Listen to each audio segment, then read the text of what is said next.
네, 2월 7일 멤버십 라이브 파트 3 이어가도록 하겠습니다. 솔라나가 다시 한번 멈춰 섰습니다. 2시간이 넘어서진 않았지만 참 아쉬운 부분이죠. 시총 전체 랭킹 시총 5 랭킹 5위에 이름을 올리고 있는 종목인데 대형 프로젝트 이더리움의 정말 진정한 경쟁자 이런 평가를 받고 있는 프로젝트인데 이렇게 한 번씩 멎어요.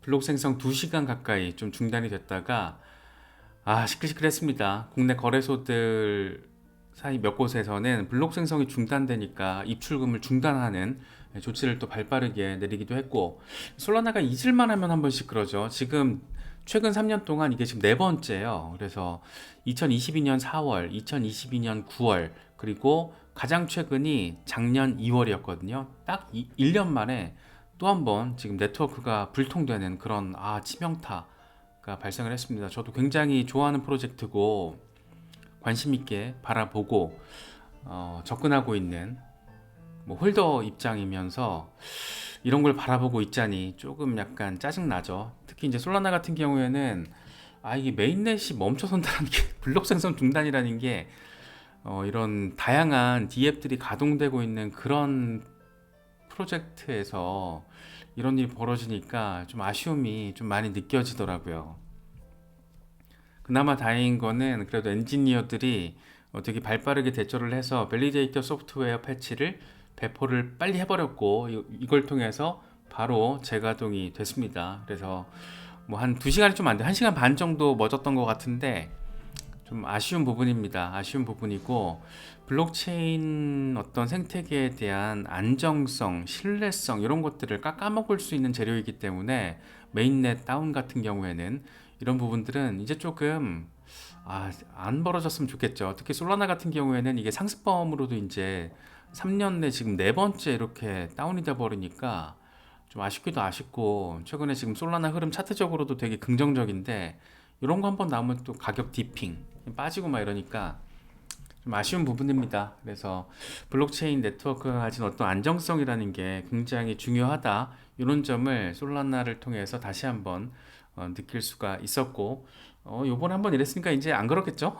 더 관리를 잘 하려고 노력은 하겠지만 이게 진짜 제일 중요한 부분이라서, 네트워크가 다운된다라는 거는 나중에는 뭐 이더리움이나 솔라나, 리플 이런 데를 통해서 실물 자산들, 지금 실물 자산 토크나 이슈가 굉장히 중요한데, 예를 들어서 내 부동산 NFT가 솔라나에 기반으로 돼 있는데 솔라나가 먹통이 된다고 생각하면 와, 이거 무서워서 하겠어요?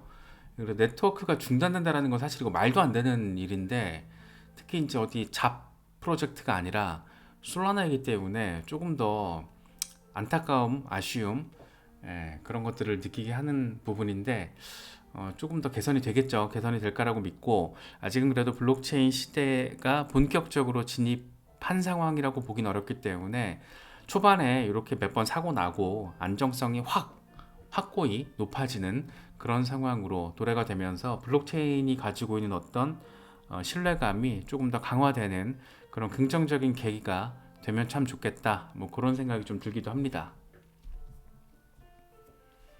이 솔라나가 이렇게 멎어버리니까 지금 사실 XRP 홀더들이 조금 비아냥을 많이 거려요. 이건 에그라 크립토가 가져온 건데, 미래 금융 솔라나, 미래 금융의 미래, 솔라나.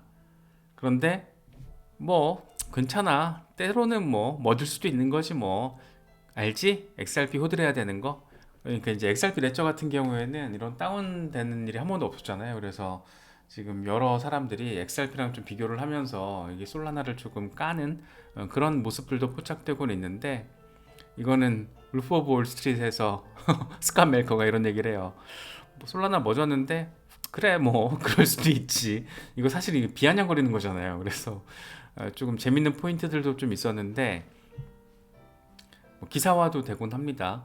이 솔라나 네트워크가 다시 한번 멎었다, XRP 레저는 단 한 번도 그런 적이 없다, 뭐 이런 기사를 통해서 또 이제 솔라나를 좀 비판하는 측면에서, 이거는 잭더 리플런가 그래요. 이런 말, 이 말 지금 한 사람이 XRP 맥스라고 할 수 있는 조금 강성자들이 이런 얘기를 하는 건데, 뭐 블록체인 시대가 온전하게 조금 확장되려면 솔라나도 당연히 잘 돼야 되고 XRP도 잘 돼야 되고 이더리움도 잘 돼야 하고, 다 잘 돼야죠. 메이저들이 일단 잘 끌어줘야지 미들급들이 또 로우급들이 잘 따라올 거기 때문에 다 잘 돼야 되는데, 또 이 시장 자체가 이 홀더들에 대한 로열티가 되게 또 눈에 띄는 종목들이 많잖아요. 그래서 서로 이제 조금 충성도를 집약시키기 위한 목적으로 이렇게 좀 약간 비판을 하는 경우도 종종 있는데, 뭐 그런 거잖아요. 뭐 XRP는 0달러에 수렴하게 될 것이다. 뭐 이런 얘기 하는 사람들도 있고, 비트코인 맥시 중에 그런 얘기 하는 사람들도 있고, 그게 XRP가 실제로 그렇게 됐다라고 될 거라고 얘기한다라기보다 이제 비트코인 홀더들을 더 응집시키려는 그런 목적들, 뭐 이런 것도 비슷하게 바라볼 수 있겠죠. 그래서 어쨌든 솔라나의 네트워크 다운이라는 거는 사실 굉장히 좀 아쉬운 부분이다. 이런 걸 좀 더 느낄 수 있는 부분이 아닐까 생각되기도 하고요. 사실 이게 지금 중요해요. 이게 지금 SEC가 또 한 번 뻘짓을 지금 해버렸습니다. 암호화폐 시장 딜러를 등록하는, 의무적으로 등록하는 지금 상황이 펼쳐졌습니다. 5천만 달러 이상 자산을 보유하고 있고 일정 요건을 충족할 경우에 암호화폐 거래자 딜러 등록을 의무화하는 것에 대해서 이번 SEC 위원들이 투표를 던졌는데 찬성 3표, 반대 2표가 나왔습니다. 여기서 지금 찬성 3표에 게리 겐슬러가 들어갔어요. 그래서 사실상 겐슬러가 캐스팅 보터 역할을 했다, 뭐 이런 평이 나오고 있는데, 문제는 여기에 지금 디파이가 포함될 거다라는 점이죠.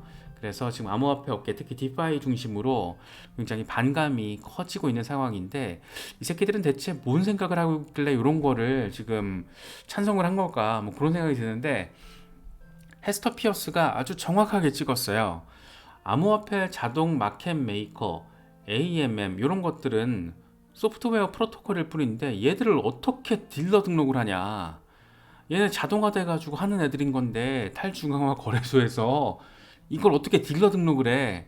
이거 되게 지금 황당하다라고 얘기를 하고 있는 거죠. 지금 헤스터 피어스 같은 경우에는 크립토 맘으로 불리는 굉장히 크립토 친화적인 인물이고, 차기 SEC 위원장으로 지금 하마평에 오르고 있는 그런 인물이기도 합니다. 그런데 어쨌든 이런 얘기를 해요. 그러니까 되게 이제 경론을 벌이면서 싸웠겠죠. 논쟁을 했을 텐데, 이걸 또 지금 딜러로서 등록을 해야 된다라고, 디파이도 딜러로서 등록을 해야 된다라고 이야기를 해버린 겁니다. 그래서 지금 이게 통과가 됐어요, SEC에서.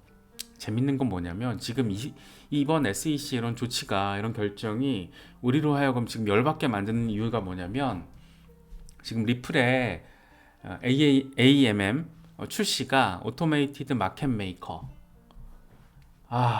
자동화 마켓 메이커 지금 출시가 2월 달에 이루어질 수가 있어요. 이게 지금 2월 14일이라고 날짜가 찍혔는데 이게 공식적으로 발표된 건 아닌 걸로 저는 알고 있거든요. 그래서 이게 데이비 숄츠가 얘기를 했는지, 아무튼 지금 2월 14일 가능성, 이미 데브넷에서는, 개발자 네트워크에서는 출시가 됐고, 정식으로 메인넷에서의 출시가 빠르면 2월, 지금 2월 14일 가능성이 나오고 있는 건데, 그래서 이렇게 되게 되면은 사실 지금 굉장히 짜증이 나는 거죠. 이번 SEC의 결정이 리플로 하여금 직격탄을 맞게 할 가능성, 이게 지금 리플 AMM 같은 경우가 굉장히 좀 홀더들 사이에서 관심이 큰 이유는 유동성 공급자들에게 그에 대한 대가로 수익의 기회를 제공한다라는 거예요. 그러니까 내가 이 AMM에 XRP 유동성을 제공하면 그거에 대한 이자를 챙겨주겠다라는 겁니다. 그래서 XRP 홀더들이 가만히 있어도 이른바 패시브 인컴, 내가 잘 때도 돈을 벌어다 주는 거야. 누가? XRP가 AMM을 통해서. 뭐 이런 것 때문에 지금 XRP 홀더들 사이에서 굉장히 기대감이 높은 그런 상품인 건데, 이걸 지금 유동성 공급자들을 딜러로서 등록을 해야 된다? 이게 뭐 어떻게 한다라는 거지? 이런 의문점을 지금 갖게 만드는 겁니다. AMM 같은 경우에는 스마트 컨트랙트 계약 생성하지 않고 프로토콜을 통합할 수 있다는 점에서 일종의 어떤 혁신의 한 단계 진화? 이렇게 지금 평가를 받고 있어요. 그래서 리플 생태계를 리플 생태계에 더 깊은 유동성을 가져오고, 결국에는 ODL 이거의 확장과 관련해서도 잠재력이 크다, 뭐 이런 기대감, 평가들이 지금 나오고 있는 상황인 겁니다. 그래서 XRP 레저의 확장성, 리플의 굉장히 중요한 상품 비전 혁신이라고 할 수 있는 ODL과 관련해서도 혁신을 이끌 수 있는 잠재력을 가진 그런 평가를 받고 있는 게 지금 AMM이고, 유동성을 제공하는 XRP 홀더들이 패시브 인컴을 받을 수 있다라는 점에서 굉장히 매력적인 상품이고, 그런데 이번에 갑자기 뜬금없이 SEC가 유동성 공급자들이 딜러로 등록을 해야 한다라는 무슨 말 같지도 않은 지금 결정을 내린 겁니다. 좀 황당한 상황이 펼쳐진 거예요. 그래서 기사화되고 있어요. 크립토 베이직 같은 경우에는 SEC가 이번에 새로운 크립토 명령을 내렸는데, 규제를 만들었는데, 아니 이게 XRP 레저의 AMM에 영향을 미칠 수 있을까? 이 제목을 이렇게 뽑았어요. 그래서 크립토 베이직 같은 경우에는 유동성 공급자들에게 문제를 일으킬 수 있다. 아직 이게 좀 되게 모호한 상황이다 보니까 그럴 수 있다라고 지금 표현을 하고 있거든요. 그래서 유동성 공급자 자신이 다루고 있는 자산이 증권으로 간주된다라면 SEC의 등록이 필요하기 때문이다. 그런데 여기서 이제 맹점 이런 거죠. 과연 뭐가 증권인지 뭐가 비증권인지가 아직 애매하잖아요. 지금 코인베이스도 그렇고 중앙화 거래소에서 판매되고 있는 자산들 가지고 증권성 시비를 법원에서 지금 다투고 있잖아요. 그래서 지금 중앙화 거래소에서 이런 게 지금 벌어지고 있는데, 탈중앙화 거래 시스템에서 이걸 지금 뭘 어떻게 하겠다라는 거지? 그러니까 현실적으로 적용이 가능한 거야? 어쩌라는 거야? 그러니까 XRP 레저에서 AMM이 출시가 되면 이건 뭐 어떻게 해야 되는 거야 지금? 뭐 딜러로 등록을 해야 돼? 어떻게 해야 돼? 이런 지금 상황이 펼쳐지고 있는 겁니다. 아주 먹 같은 상황이 지금 또 한번 펼쳐지게 된 거죠. 그래서 아니 SEC 얘네들은 대체 앉아가지고 무슨, 아주 창의적이에요 진짜. 되게 창의적이고 어떻게 이런 결정을 내릴 수 있지? 정말 헤스터 피어스가 이렇게 얘기를 하니까 이게 그나마 기사화도 되고 지금 좀 적극적으로 알려지고 있는 거지, 이게 지금 대체 뭔 일인가 싶은 상황이 미국에서 벌어지고 있고, 하필이면은 리플의 AMM 출시와 맞물려서 직전에 이제 이런 SEC 결정이 나오다 보니까 우리 같은 XRP와 리플을 응원하는 입장에서는 조금 짜증나는 상황이 지금 펼쳐져 버렸다. 물론 이게 실질적으로 어떻게 더 확장이 되고 어떻게 진짜 현실적으로 적용이 될지는 조금 더 바라봐야 될 것 같아요. 지켜봐야 될 것 같은데, 상황 자체가 긍정적인 상황이 펼쳐진 건 아니다. 이렇게도 해석할 수 있을 것 같습니다. 소송과 관련해서도 좀 짜증나죠. 지금 SEC가 요구를 했던 게 리플이 2022년부터 2023년까지의 재무제표, 그리고 기관들을 대상으로 XRP 판매한 계약서, 요거 지금 공개해라, 이렇게 지금 법원에다가 요청을 했는데, 법원 사라네법 판사가 이번에 오케이를 했습니다. 그래서 리플은 이제 해당 자료를 공개해야 되는 상황에 직면을 했고, 일주일 연장해달라고 오늘 법원에 요청을 했더라고요. 아마 그거는 법원이 받아들일 겁니다. 그래서 2월 말로 이제 연장이 되는 건데, 2월 말까지, 그러니까 2월 안에 공개가 될 가능성이 지금 매우 높아졌다. 이렇게 조금 바라볼 수가 있어요. 그래서 SEC가 리플의 XRP 기관 판매 관련된 정보를 조금 더 명확하게 평가를 할 수 있을 것으로 보인다. 그렇기 때문에 리플은 이거를 공개해야 한다 라는 취지로 지금 법원에서 이제 명령을 한 거거든요. 그래서 다행인 거는 뭐 증권 비증권 이런 걸 따지는 게 아니고, SEC가 벌금을 책정하는 데 있어서 이 구제책과 관련해서 명확한 기준점을 만드는데 이런 걸 알면 도움이 될 것 같으니까 SEC의 요청을 법원이 승인한 것이다 라고 해석을 할 수 있다라는 거죠. 그래서 아주 직접적인 악재라고 바라볼 수는 없겠지만 사실 좀 짜증나긴 합니다. 물론 이제 사라네폰 판사도 그렇고 아날리스타 토레스 판사도 그렇고 리플랩스도 그렇고 지금까지 소송 전반의 과정을 지켜보면 일단 깔 건 다 까고 명명백백하게 논의를 해보자, 이런 입장이 우세했잖아요. 그래서 리플 같은 경우에도 어느 정도 핵심적인 내부 보안 관련된 부분만 이제 가리고 공개를 하지 않을까 생각이 되는데, 일단은 조금 SEC 입장에서는 벌금을 더 높게 때릴 수 있는 그런 근거 자료를 확보할 수 있다라는 기대감을 가질 수 있게 된 상황이 이번에 펼쳐지게 됐습니다. 그래서 어쨌든 핵심은 구제 조치와 관련된 부분이고, 약식 재판의 벌금 이슈, 그러니까 초기 기관들을 대상으로 판매한 XRP 물량은 증권에 해당하기 때문에 이거에 대해서는 벌금을 때릴 거야. 벌금을 얼마 때릴까? 우리가 이걸 결정할 때 니네들이 전체 기관들에게 얼마나 판매를 했는지 그 액수를 우리가 명확히 알아야지 벌금 액수도 더 구체적으로 확정할 수 있어. 그러니까 니들 상황에 따라서 벌금을 맞춰서 합리적으로 조정을 할 거야 라는 게 지금 SEC 입장인 거잖아요. 그런데 XRP 판매량이 엄청 많을 건데 그걸 놓고 벌금을 더 높게 때리려는 수작이다 라고 이제 우리 같은 사람들은 해석을 할 수가 있는 거죠. 그래서 리플이 공개하는 자료의 어떤 수위나 실질적으로, 그런데 이게 또 재밌는 게 실제 XRP 기관 판매 물량, 재무제표 상황을 우리가 바라보면 리플랩스의 지금 현재 어떤 상황이 얼마나 튼실한지도 바라볼 수 있지 않을까 뭐 생각이 되기도 합니다. 그래서 막상 깠더니 엄청 건강해 재무제표, 뭐 이런 가능성이 높아요 제가 보기에는. 그래서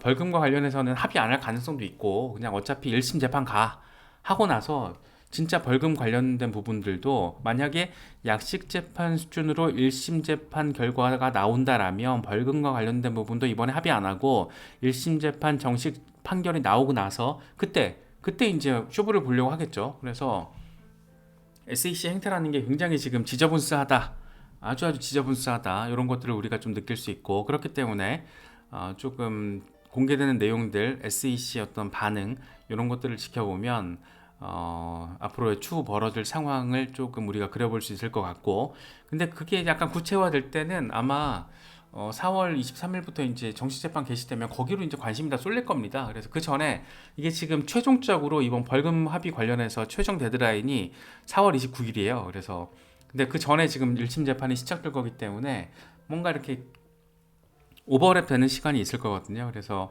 조금 지켜보면 이건 지금 막 리플이 큰일 났다 이런 상황은 아닌데, 조금 아쉽긴 하죠. 좀 아쉽긴 하지만 여기서도 긍정적으로 뽑아내서 바라볼 부분이 자리하고 있다.